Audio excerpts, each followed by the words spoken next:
श्री स्वामी समर्थ सर्वांचे माझ्या मराठी यूट्यूब चॅनलमध्ये म्हणजे शंकर महाराजांचा आशीर्वाद या चॅनलमध्ये मनापासून स्वागत आहे। स्वामींच्या कृपेने तुमच्या सर्व चांगल्या इच्छा पूर्ण हो।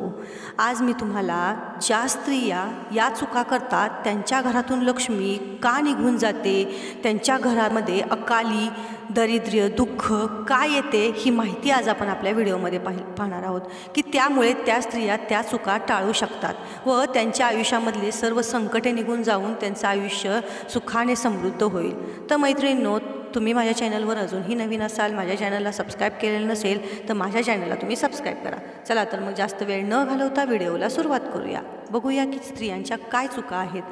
बेलाच्या वृक्षाला 1 लोटा जल अर्पण करून तेथील थोडेसे जल आपल्यावर शिंपडावे। असे केल्याने आपल्याला संपूर्ण तीर्थाचे स्नान केल्याचे पुण्य तत्काळ प्राप्त होते। ते जल आपल्यावर शिंपडल्याने कुष्ठरोगही होत नाही, चर्मरोग होत नाही आणि आपले जे काही आजार असतात ते समाप्त होऊन जातात व त्या जलाचे इतके मोठे महत्त्व आहे की तुम्ही ते स्वतःवर शिंपडल्यामुळे जी स्वतःवरची जी बाधा आहे, जे काही कोणी घाण करणी वगैरे केलेली आहे ती सर्व निघून जाण्यास मदत होते। आपण तिथून लगेच तसेच माघारी येतो, तर ही आपण सर्वात मोठी चूक करतो।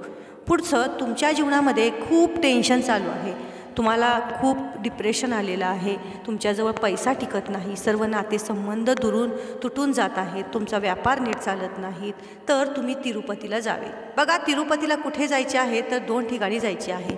तिरुपतीच्या खाली कपिलेश्वर महादेव व दुसरे तिरुपतीच्या वर पुष्करणी। कपिलेश्वर महादेवाच्या मंदिराच्या मागे जे कुंड आहेत त्या कुंडातील जल वरती जे पुष्करणी आहेत त्याचे जल पुष्करणीच्या आतमध्ये भगवान विष्णूची एक प्राचीन मूर्ती आहे, त्या जलामध्ये ती 1 वर्षामध्ये एकदा बाहेर काढली जाते आणि बघा, वर्षामधून एकदाच भगवान तिरुपतीनाथाची मूर्ती त्या पुष्करणीमधून काढली जाते, तेव्हा पाणी कमी होते।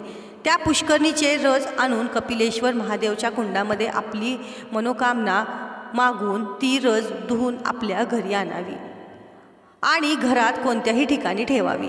बघा, व्यापार असलेल्या ठिकाणी संपदा कधी कमी पडणार नाही।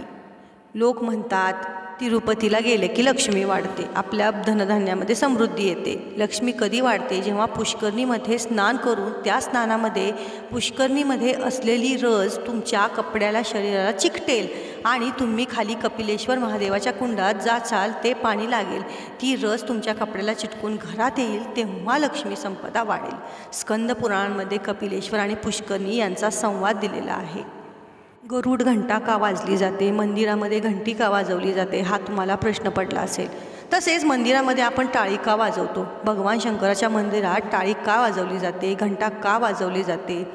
तर लिंगपुराण सांगते की मंदिर आणि घरामध्ये आपण गरुड घंटी वाजवतो, घंटीचा नाद आपण जेव्हा करतो। शिवमहापुराण कथा सांगते की मात्र घंटी नाद केल्याने जेव्हा भूमीवर तीर्थ आहेत, जेवढे साधू तपसाधना करत आहेत, जेवढे दान पुण्यस्मरण होत आहेत, त्या वेळेवर तुम्ही घंटी वाजवली आहेत, त्यावेळे ते सर्व पुण्य घंटीचा नाद केल्यावर तुमच्या खात्यात जमा होते।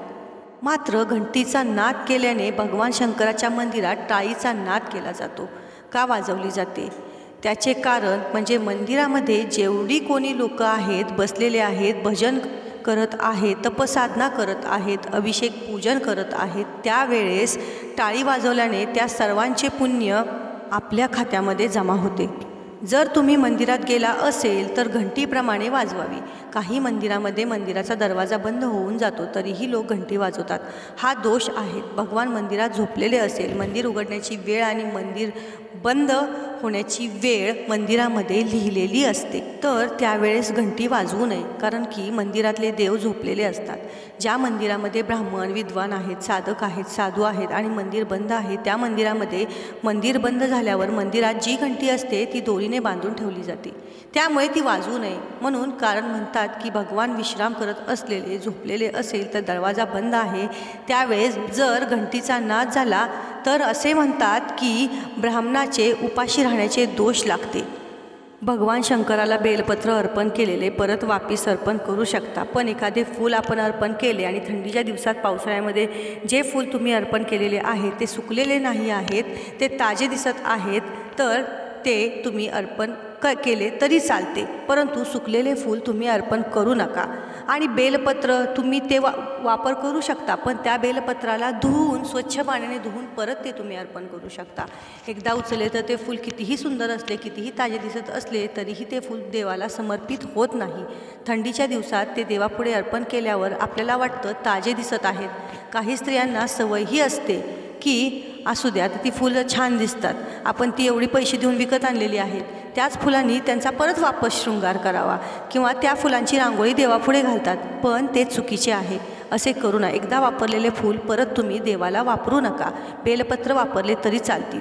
ज्या दिव्यामध्ये वात लावलेली आहे ती पूर्ण जळाली आहे, त्याची राख किंवा त्याचा काळा भाग दिवामध्ये राहिलेला आहे आणि तुम्ही तरीही दुसरी वात त्याच्यावर लावली तर तो जळालेला भाग जो आहे तो लक्ष्मीचे चिन्ह करतो. हेच व्यवसाय असेल त्याच्यामध्ये 15 दिवसामध्ये याचा नाश होतो.